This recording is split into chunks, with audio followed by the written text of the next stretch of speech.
Good morning, everybody. Welcome back to this second part of the webinar. Today, the mini MBA in Business Analytics. My name is Dr. Kamal Kishore Sharma, Director General at Takshila Business School, and joining my colleague, Dr. Sachin Sharma, an expert in data analytics. Very good morning, sir. Business analytics that can be done either by way of visualizing, seeing things.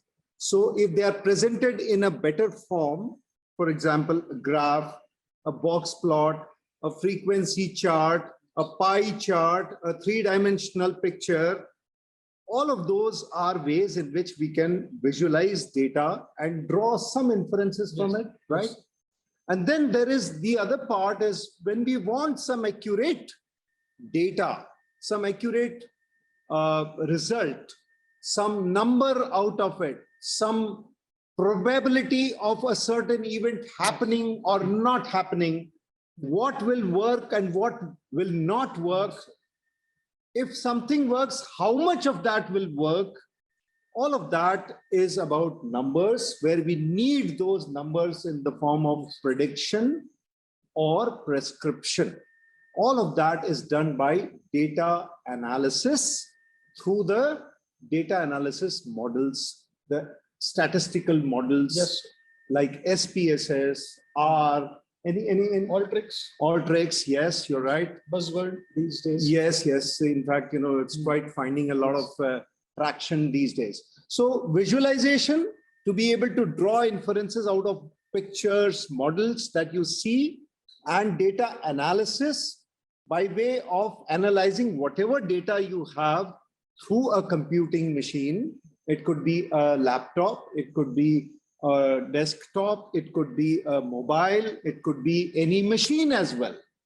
Anything that you see around, whether it is a doorbell or let's say Alexa or a TV, smart TV, all of those are machines which have data analysis capabilities.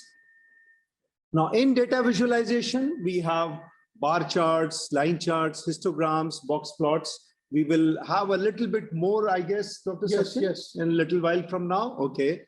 And then data analysis, classification, data gathering, data cleaning, classifying, and then running a model and see the relationship between variables, a dependent variable and an independent variable, and how much one variable affects another variable. What results can you get in terms of what might happen in future? All of those are little bit more technology stuff, which we will leave out from this part of it, because it's just a 2-hour mini MBA. So that's what we are going to do. All right. So when we talk about visualization, Dr. Sachin will take us through a case study and visualization. There is a small typo over there. Don't worry about that. Descriptive analytics. So types of analytics. When we talk about data analytics, we need to understand what can data analytics help us with. Okay, descriptive, predictive, diagnostic, and prescriptive. How do I go back? Previous. Okay.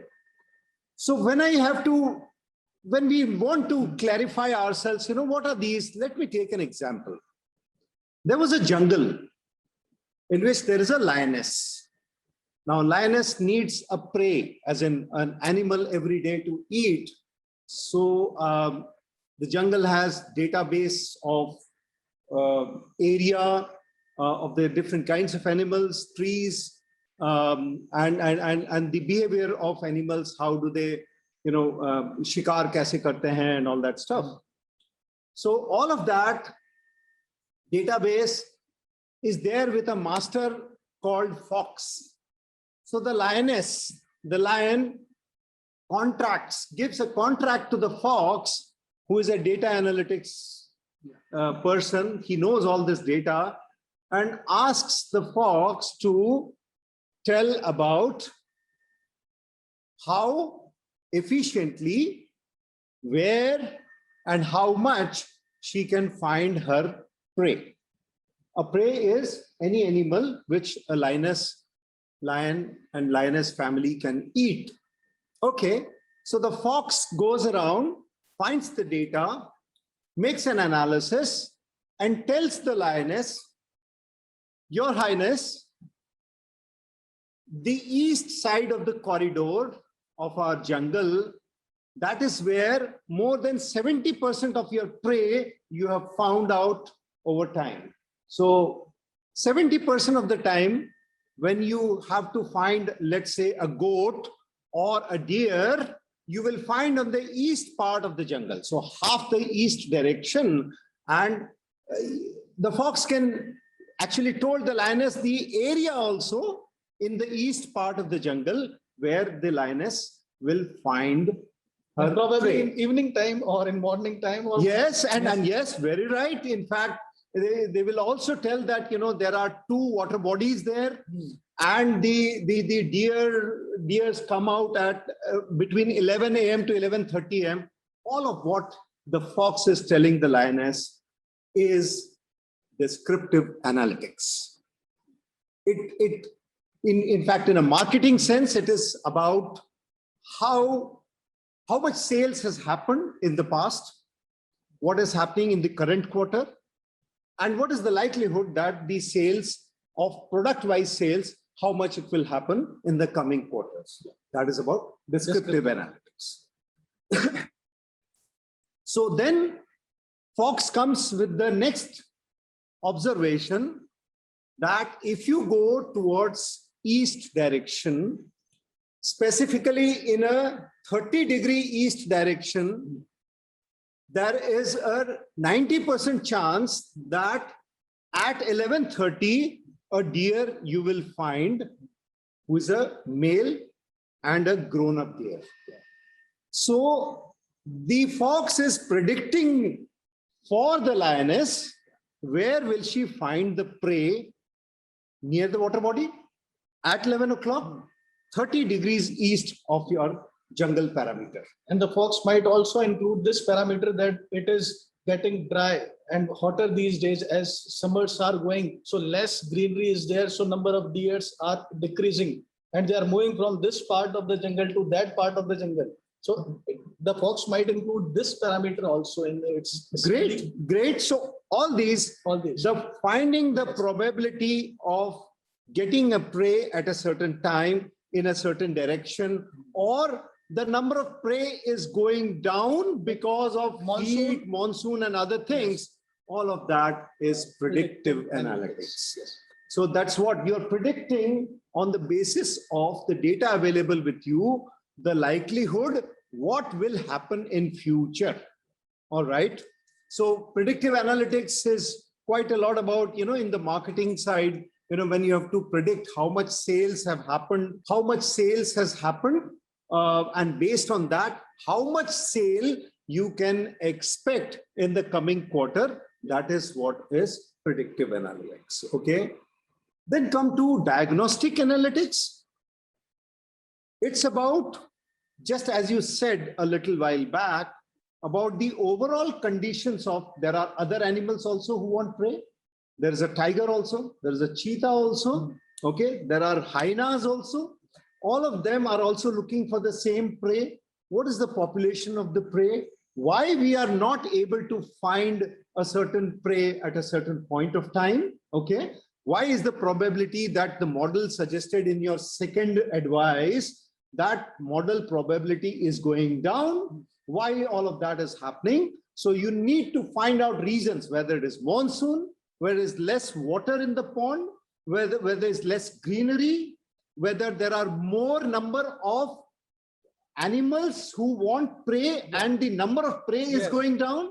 All of that is diagnostic analytics. Diagnostic analysis is more focused towards how to reduce the competitors like hyenas and all those, so that they can increase the probability of getting the prey. Well, you actually, you can use that information. Let's say there is a diagnosis that more number of hyenas and cheetahs have started preying on the same deer that lion family is also looking for. Okay. So then the lion family can start looking at whether समझा करके बुला करके चीता को समझा दिया देख मेरे एरिया में मत घुसना नहीं तो तेरी खैर नहीं. So all of that is steps that you take based on this intelligence. Steps. What we are Right. And that brings us to prescriptive analytics, that what should you do in order to get something done as per your wishes. If you want to increase sales, if you want to increase prey, if you want to increase the chances of getting prey as and when you want, if you want to go in any direction in the jungle and find a prey for yourself, what should you do? Right? This is about prescriptive. Even the fox would also tell the most optimized way, which is the shortest distance to the pond where the likelihood of finding a deer is 95%. So the fox is also optimizing based on data available because he's got all the data of the jungle. So that's about prescription. What will work? What steps should you take in order to achieve a desired result? That is prescriptive analytics. Let's go on to a case study, Dr. Sachin. So we talked about one is observation-based, visualization-based analysis, and one is data analysis itself, throwing up predictions, forecasting, prescriptions, diagnosis. That is what we talked about. But a lot can be drawn from even just visual depiction of the data that definitely. So we need a case study for sure, Dr. Sachin, because without case studies, you know, without examples, without examples, nothing will. So, that much so why don't you help us understand that visualization? As a practice of ours to make the things as simple as possible and consider those case studies which are very much related with our normal life. We had considered the data set which will be used for making prediction. And we had used this data set. We have downloaded it from Kaggle. Kaggle is one website which is providing all such realistic data. And the data contains 33 attributes for 393 entries.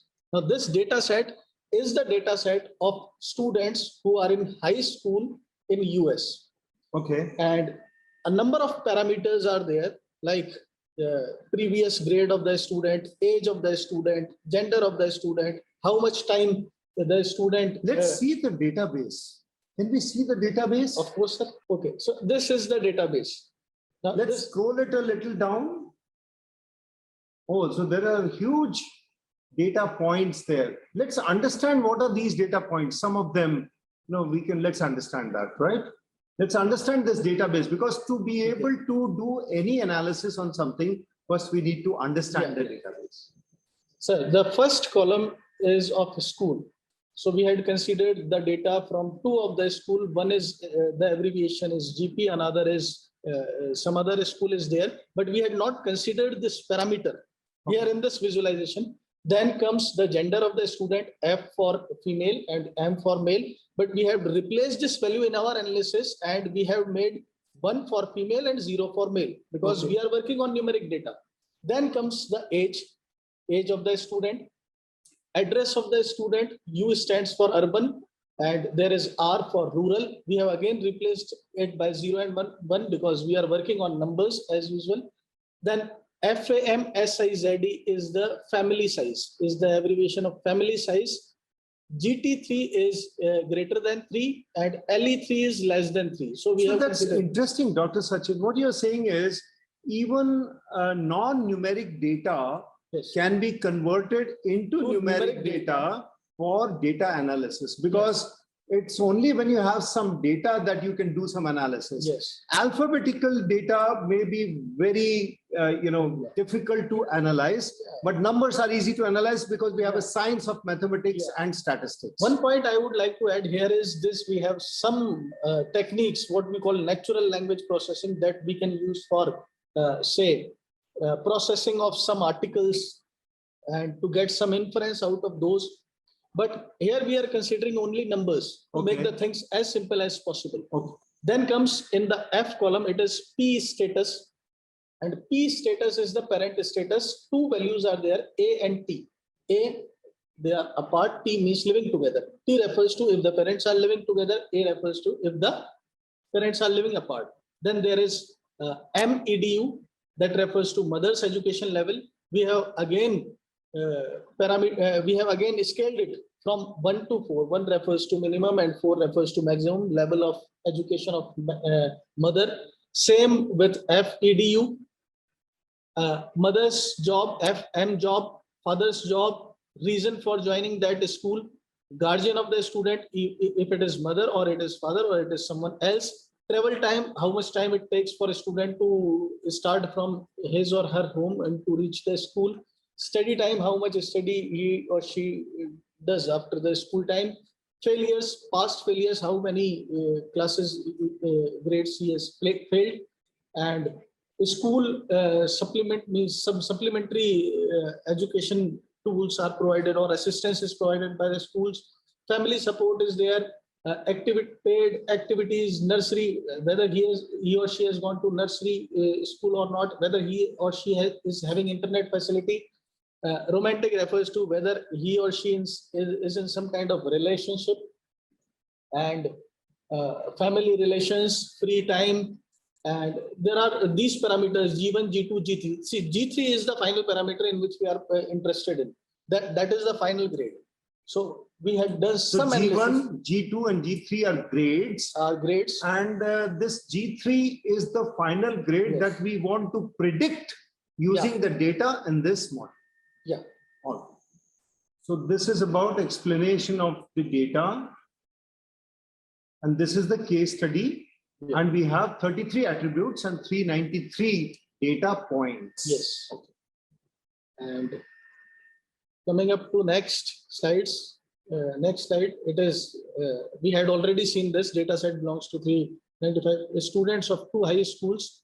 In this analysis, we consider most interesting relationships that exist between the target variable, that is the grade, and the most influensive dependent variables. Okay, it is again the parameter list that we had already discussed. These are the descriptions of all these parameters, extra paid classes. So you need to actually understand really well all the data points and remove those data points which are not understood. Yes. So that is not a correct data, and incorrect data can corrupt your analysis. Yeah. So you have to actually clean up the data for bringing in numerical variables so that you can use in the data. That is, I believe, one of the most important and critical aspect of data analytics, that we need to remove the null values, outliers, because they will affect the final analysis. Right. Okay. Coming up to the next slide is DALC. These are some more descriptions. Workday alcoholic consumption is also considered in this. Health coefficients, absentees, and G1, G2, G3 means first period grade, second period grade, numeric, and this final grade, numeric from 0 to 20. Okay, so from 0 to 20, 0 is the lowest score and 20 is the highest score. That's the final grade we want to predict using this model. Yeah. Okay. All right. We will have we will plot some graphs to get some insight from this data, and then That's visualization, right? that's visualization what we are currently will be doing in this session. Now, this is first of the visualization, distribution of the target variable. Target variable is G3, means the grades of the student. And this is the histogram, means quantity refers to number of the students. And then the distribution. So this is descriptive analytics. Yes, yes. Okay. And there we want to see from this graph, what is the performance of all the students. Interestingly, there are pillars in the center. So obviously there will be mean somewhere around 10 and 11 should be the mean. Yes. Right? Mean score, mean grade. Okay. Means highest number of students are those who have scored either 10 or 11. Okay. That is also the mode, right? Yes. So median will also lie somewhere there, but I see a big pillar at 0. What is that? A big pillar at 0. I doubt seriously is because 0 is some of the null values. where the student's grade is not there Okay. are replaced by 0 in Okay. some data import operation or accidentally, because a 0, this reading is something like of an outlier here. It Because- could also happen because the attendance is low, Yes, or the student was found doing something wrong, so that student was Yes. debarred from taking yes. examination. All those students who are not allowed to write the exam might be, They will also fall in zero. they will also fall in 0. So Alright. that is my serious doubt that this is due to this.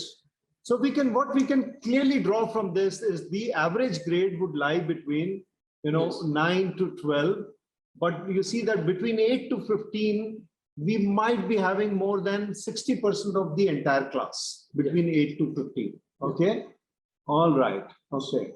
So that these are easy observations. These are very easy observation. I had also listed it in the slide. From the distribution plot of grades, there is something seem off with our target data. Apart from the high number of students scoring 0, the distribution is normal. That is what we call this distribution. Mathematically, it is called a normal It's a distribution. normal distribution. Yeah. Yes. And the distribution is expected. Maybe the value 0 is used in place of null, or maybe the student who did not appear for the exam or not allowed to sit for the exam due to some reason are marked as 0. We cannot be sure. Yeah. Okay.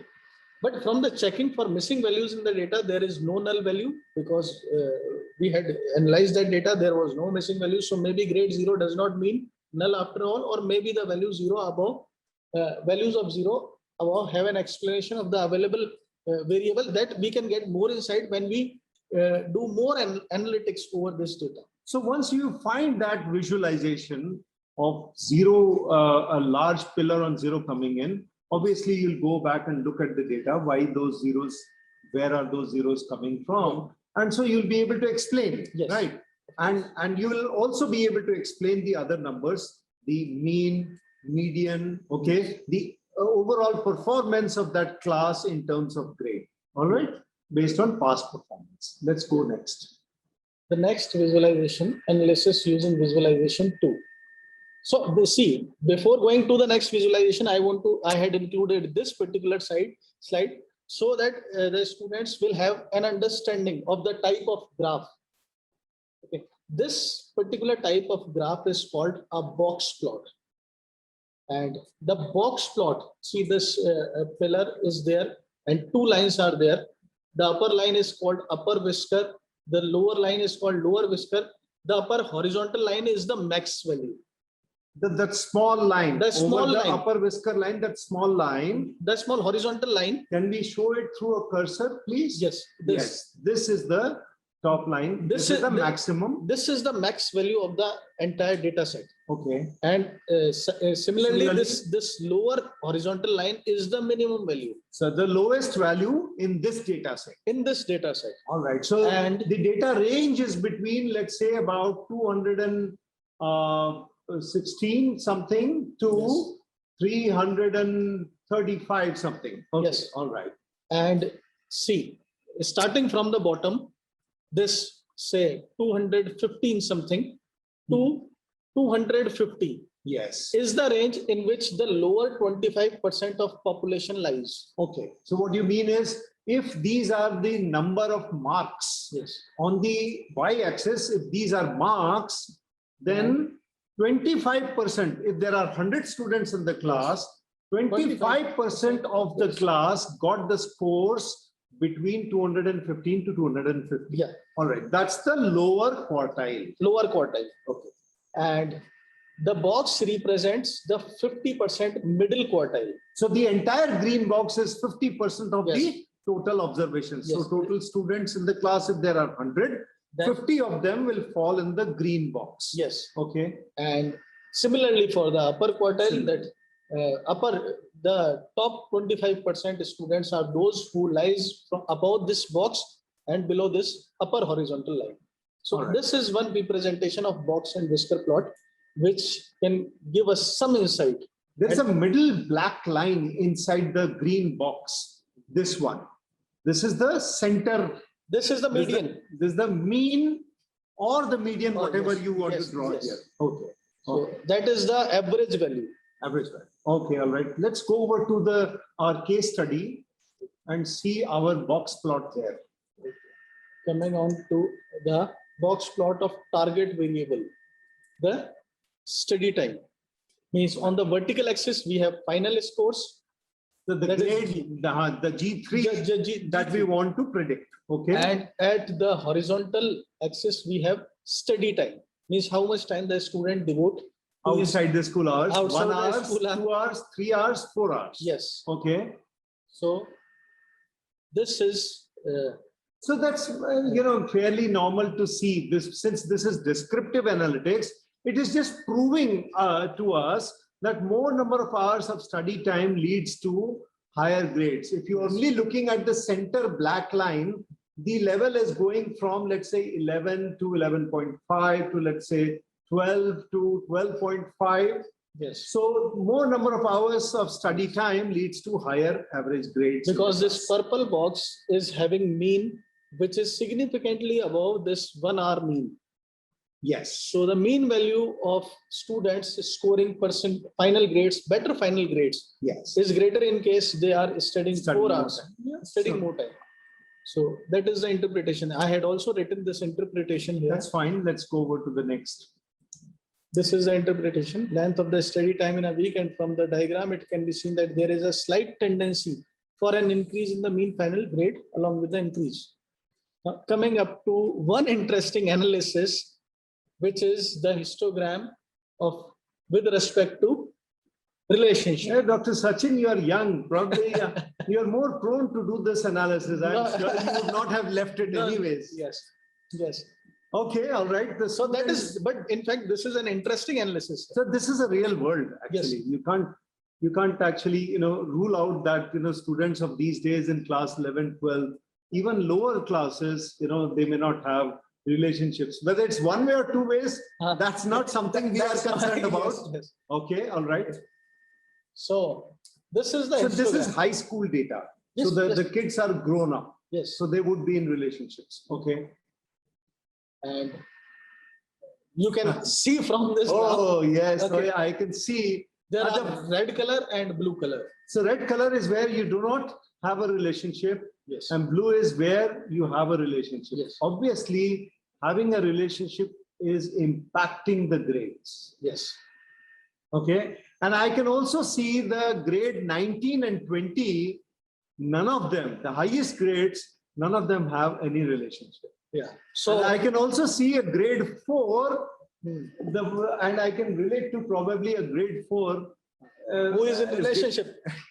So what we is suggest for the students to score good grades, to focus on Numbers. academics. to focus on academics. Right.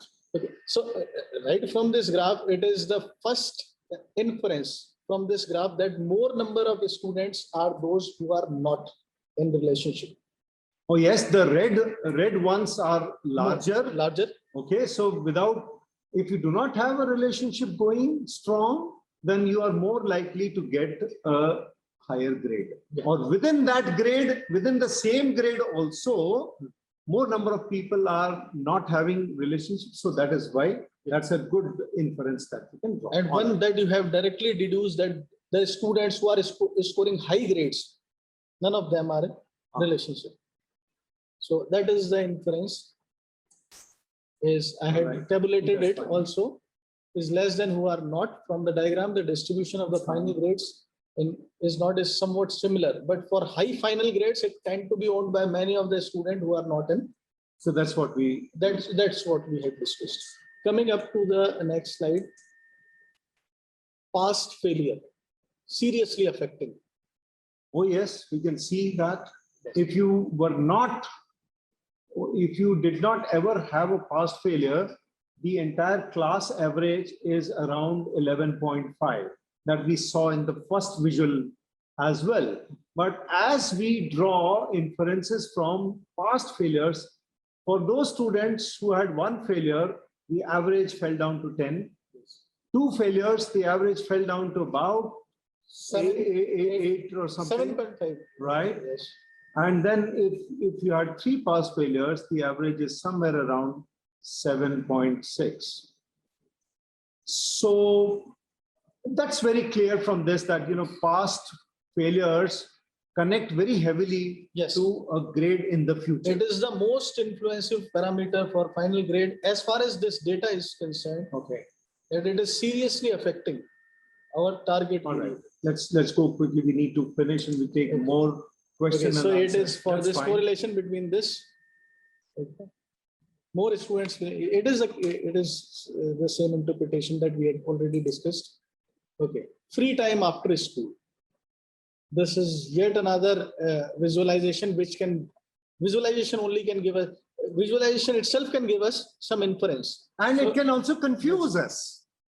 Yeah, it can also confuse For us. example, here, if you see, more free time does not necessarily lead to a higher score, because if you see 2 hours of free time and 5 hours of free time, the mean scores are about the same. Yeah. But the distribution across students is different, which means that if you look at more free time in the last box, 5 hours, the more number of students have got higher than the mean marks. See, one direct interpretation from this graph is this, that the free time does not have any impact on the grade. It doesn't make any impact on the grade whether the student has 2 hours free time or a student has 5 hours free time. In the higher side of it, definitely in the lower free time period, if you look at, the mean score is much low. Yes. So I guess on the lowest side, there is a clear deduction that if you do not have free time, then probably your scores are going to be less because you are getting occupied somewhere else and not academics. But on the higher side, it does not give a very clear picture, right? But apart from this 1 hour free time, what is clearly indicated by this diagram is this, that it doesn't make any hard difference if the student is free 2 hours after school or if the student All is right. free 5 hours after the school. So that is the interpretation. That's fine. That's It does not guarantee. Now, linear regression model. Okay, all right. That was fantastic, Dr. Sachin. With the case study, how easy it is to understand where are we. Where are we? Yes. The schools can use those models, visualization models, to show some very good performance, Yes. as well as also make out what is a poor performance and what needs to be done for that poor performance. And what are all the parameters that affect? Oh, yes. And oh, yes. what are all the parameters that affect significantly? What are all the parameters that affect moderately? What are all the parameters that have no serious impact? Oh, so that brings me to, exactly, that was the other part of our description that we showed in that visual that, there is a data visualization and there's a data analytics, okay? Data analytics, when you talk about multiple variables, there are about 36 variables here. Which variable impacts more, which variable impacts less, how much do they impact? All of that then can be analyzed through data analytics models. So if you look at this, we use linear regression. Most of the world actually uses linear regression Yes. models inside these statistical packages. Now you may have an SPSS, Yeah. you may have a SAS, you may have R, all of Tableau. these Tableau, all of these are statistical packages wherein you key in all this data in a table format. You don't have to No. enter every data. It is very much Very free, easy. hassle-free. Okay. Just click on a button, import the CSV file, get the inference. All right. So, As simple as that. so it's so simple that to use such statistical models to do further data analysis over and above the visualization that you have done. Okay. And this is where the concept of machine learning models also comes in, wherein machines of any kind around you, whether it's your phone or a fan or a TV or a computer or any machine, uses these linear regression, these statistical packages inside to draw inferences, and throw up results. Okay, this is what machine learning This is what we call it. actually machine itself can become more intelligent Yes. by doing more and more learning. Yes. So every new data set makes that machine more intelligent. That is what we call artificial intelligence. Yes, the broad term. the artificial The intelligence. artificial intelligence. Yes. Why it is not going? Okay, all right. So this is, I had included this slide. For those, I guess, for those who are more Yes. science oriented, Yes. this is only one slide for them. Otherwise, we have tried to make it very easy. Yes. Okay. So what happens here is, if you look at the graph, there are dots, the round dots. These are the observations. Yes. Okay. You key in all these dots into a statistical package model. Okay. Then you see the model calculates Yes. a line on which there's a best likelihood that the next data will fall. We call this technically best fit. You call it best fit. Best Now, fit line. so best fits give the best models Yes. and give the best results. Yes. But how do you fit in that best fit is about minimizing the distance of the actual observation from the model. From the model. So if you look at, there are some outliers, there are some, at the end of that, on the top there, the longest line is the farthest this data point is from this model fit. Some outlier. Some outliers will always be there. Yes. So the line fit should consider all these observations and find out the best, line. the least possibility that your actual observation, next observation will fall closer to this line. Yes. Right? So they use ordinary least square method.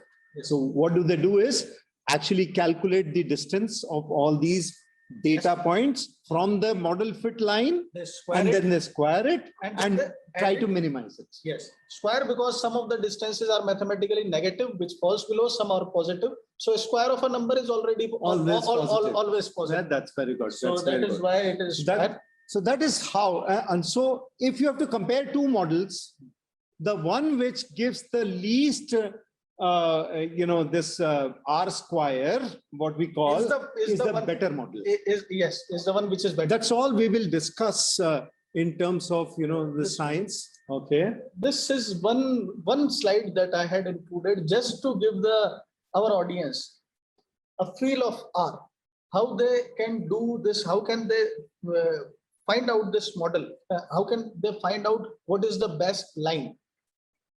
Okay. Using this data, what the student need to do is to just write LM, which is the abbreviation for linear model. Okay. And to write this formula is equal to G3 tilde and all these parameters. Okay, the parameters which were there in the Excel file. Yes. Okay. And just by hitting an enter button, they get this entire model, as simple as that. So this is, I presume this is R, right? Yes, it is R. So in R, for running that model, you just have to write those two lines. Yes. And press the enter It button. is just a single line because of new line. Okay, all right. So just a single line. And import the data. Import the data. Just write this single line, and R will do everything. Okay. And what do these residuals and coefficients means? They give you what you are expecting. But to understand this, you need to go through a course. Yes. Here you go through a detailed course. In this small 1 or 2 hours, we cannot actually do that. But this is what is intelligence, which is drawn from business analytics. All right. That's all. That's our conclusion.